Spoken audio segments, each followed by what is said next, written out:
Hare Krishna, dear devotees. Today I shall recite the story of Pavitropana Ekadasi. Sri Yudhishthira Maharaja said, O Madhusudana, O killer of Madhu demon, please be merciful to me and describe to me the Ekadashi that occurs during the light fortnight of the month of Shravana. The Supreme Lord Sri Krishna replied, Yes, O King, I shall happily narrate his glories to you. For just by hearing about this sacred Ekadashi, one attains the merit of performing a or sacrifice. At the dawn of Dwapara Yuga, there lived a king by name of Mahijita, who ruled the kingdom of Mahishmatipuri. Because he had no son, his entire kingdom seemed utterly cheerless to him. A married man who has no son gains no happiness in his life or the next. The Sanskrit word for son is Putra. Pu is the name of particularly hell, and Tra means to deliver. Thus, the word Putra means a person who delivers from the hell named Pu. Therefore, every married man should produce at least one son and train him properly. Then the father will be delivered from a hellish condition of life. But this injunction does not apply to the serious devotees of Lord Vishnu or Krishna, for the Lord becomes their son, father, or mother. Furthermore, Chanakya Pandita says, Satyam Mata Pita Jnanam Dharmo Bhrata Daya Shaka Santya Patni Kasma Putraha Sadate Mama Vandava. Truth is my brother, knowledge is my father, my occupational duty is my brother, kindness is my friend, tranquility is my wife, and forgiveness is my son. These six are my family members. Among the 26 leading qualities of a devotee of the Lord, forgiveness is the topmost. Therefore, devotee should make an extra endeavor to develop this quality. Here Chanakya says, Forgiveness is my son, and thus a devotee of the Lord, even though he may be on the path of renunciation, may observe this Ekadashi and pray to attain the King of Sun. For a long time, this king tried very hard to obtain on a heir, but to no avail. Seeing his years advancing ever onwards, King Mahijita became increasingly anxious. One day, he told an assembly on his advisors, I have committed no sin in his life, and there is no ill-gotten wealth in my treasury. I have never usurped the offerings to the demigods or brahmanas. When I waged war and conquered kingdoms, I followed the rules and regulations of the military art, and I have protected my subjects as if they were my own children. I punished even my own relatives if they broke the law, and if my enemy was gentle and religious, I welcomed him. O twice born souls, although I am a religious and faithful follower of the Vedic standards, still my home is without a son. Kindly tell me the reason for this. Hearing this, the king's Brahmana advisors discussed the subject among themselves, and with the aim of benefiting the king, they visited the various ashramas of the great sages. At last, they came upon a sage who was austere, pure, and self satisfied, and who was strictly observing a vow of fasting. His senses were completely under control. He had conquered his anger, and he was expert at performing his occupational duty.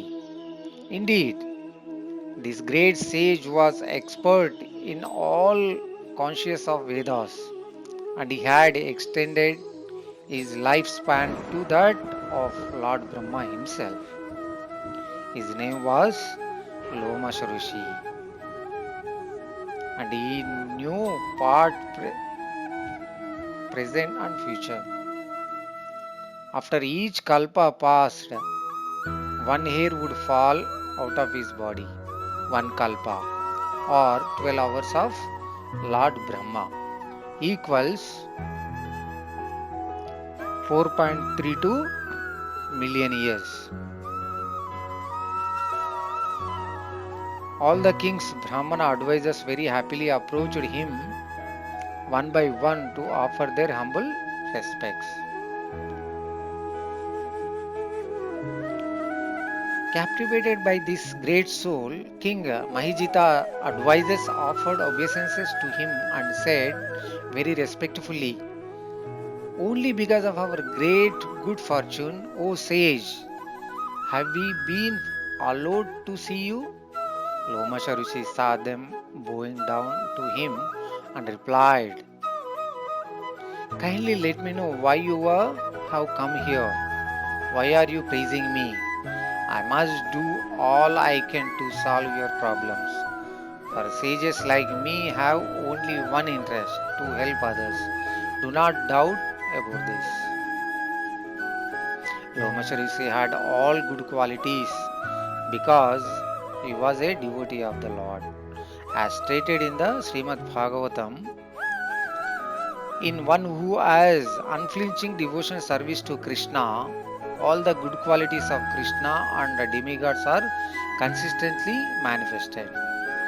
However, he who has no devotion to the Supreme Personality of Godhead has no good qualification because he is engaged by mental concoction in material existence, which is the external future of the Lord. The king's representative said, "We have come to you, O exalted sage, to ask for your help in solving a very serious problem. O sage, you are like a Lord Brahma. Indeed, there is no better sage in the entire world. Our king Mahijita is without a son, though he has sustained and protected us as if we were his sons.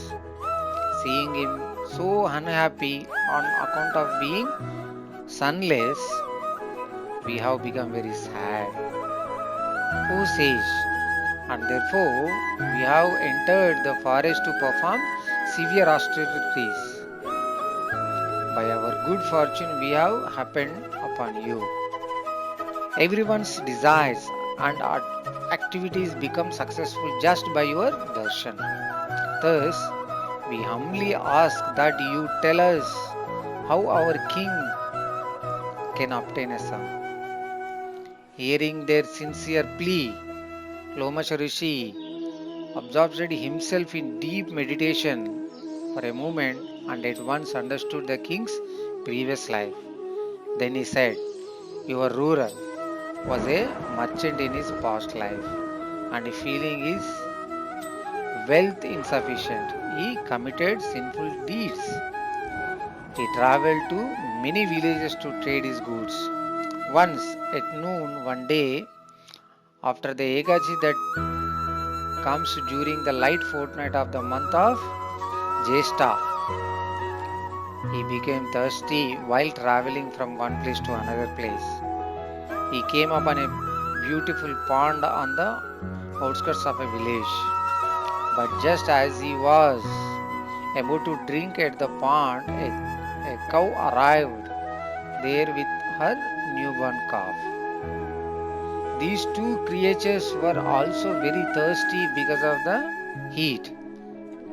But when the cow and the calf started to drink, the merchant rudely shoved them aside and selflessly slaked his own thirst. This offense against a cow and her calf has resulted in your king's being without a son now. But the good deeds he performed in his previous life have given him rulership over the undisturbed kingdom. Hearing this, the king advisors replied, O renounced Rishi, we have heard that the Vedas say one can nullify the effects of one's past sins by acquiring merit. Be so kind as to give us some instruction by which our king's sins can be destroyed. Please give him your mercy so that a prince will take birth in his family.